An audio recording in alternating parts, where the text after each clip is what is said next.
he's really concerned with what? What is he concerned about the most, right? It says here, he was not even dreaming of scandal. He was simply thinking of what? What does it say right in the text? What people would say. What people would say, right? His financial integrity. He was concerned about how people were perceiving him. And that's what we would call the outward life. I want to show you this image. I think it does a great job at encapsulating just what I'm talking about. Have you guys ever seen a picture of what's underneath an iceberg?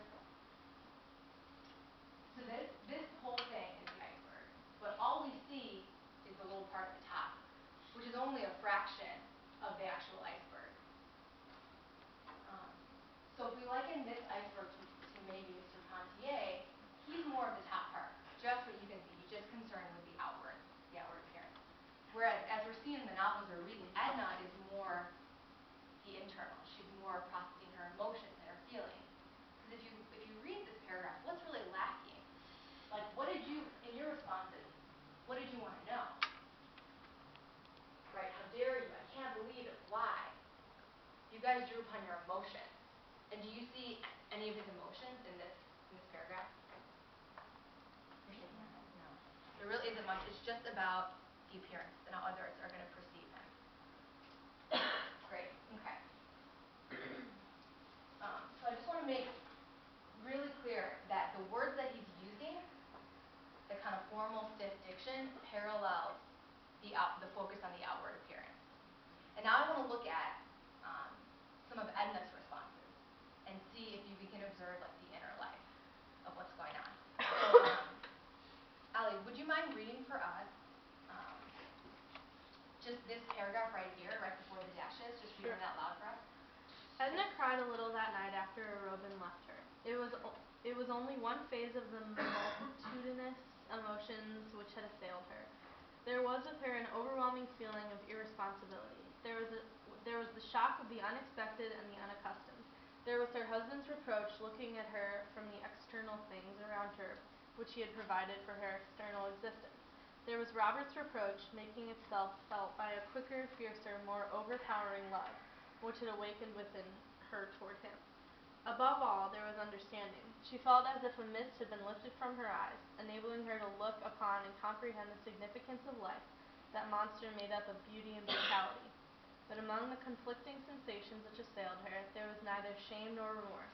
There was a dull pang of regret, because it was not the kiss of love which had inflamed her, because it was not love which had held this cup of life to her lips. Excellent, Allie. Thank you. So what are the words that Edna is using here? What kind of word? Right, we talked about Mr. Pontier was very like formal, very stiff, kind of very fluff, lacking meaning. How about Edna's word?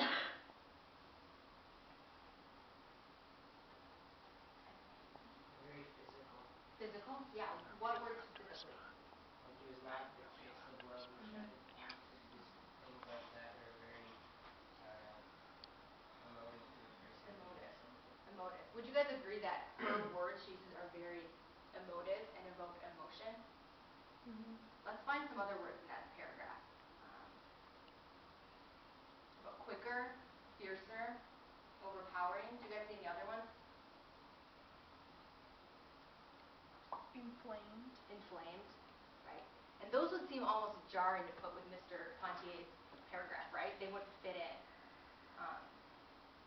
So Edna is she's more the bottom half of the iceberg, right? She's got more depth. And I think what Chopin is trying to do here with the word choice and with the diction, she's trying to establish that the words that a character uses really show what is going on in their life and what they're paying attention to.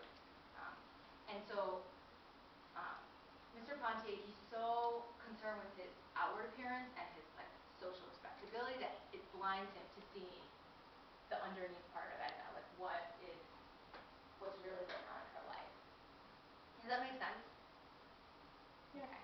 And there's two other quotes I wanted to read. Who wants to read just the second quote on the sheet? Any volunteers? Abby? Mr. Pontellier could not see that she was becoming herself and daily casting aside that fictitious self which we assume like a garment with which to appear before the world. Excellent. I really like that quote. Um, so, um, so Chopin, what is she calling that outer self? What is she likening the outer self to in this sentence? Yeah, it's just like a garment, like it's not her real self. Yeah. So she's basically saying we're all walking around with this garment, and that the inner self is actually what's underneath, and that Edna is in the process in this book of taking off that coat and exposing who she really is to the world. Great. Great. All right. Did any of you guys have any other thoughts that you had when you first read, like this paragraph or anything about Mr. Pontier? I think she's a sap. She's a sap. Does anyone else agree with Rosie? That's valid. What makes you say she's a sap? Like what, when you're reading it, what I mean, she specifically? just sounds like a rag doll. Like she's just so wrapped up in Robert and all of that. And I feel like it's great that she's reflective and Yeah. having deep thoughts, but she Yeah. just seems to be really just not grounded. I don't know. And lacking maybe like responsibility. Mm-hmm. Yeah. Yeah. That's great. Does anybody else kind of agree with that? Or anybody? Yeah. Yeah, I think it's very easy to sympathize with Mr. Pontier Yeah. because we kind of want to Yeah. latch onto that hyper-rational, Right. very Right. proper person. Like, Right. he's someone stable. Mhm. It's much harder to be sympathetic toward Edna. Yeah, exactly. Because she's the unfaithful one in the relationship. Yeah, right. At least from one perspective. Mhm. And she does seem very flighty. Mhm. Ellen? I don't really like the guy because I think he's like boring and all he does is say what he actually is thinking, and I think it's better to feel with your heart. Mhm. Thanks, guys. And on that note, calm down, kids. You guys are lame.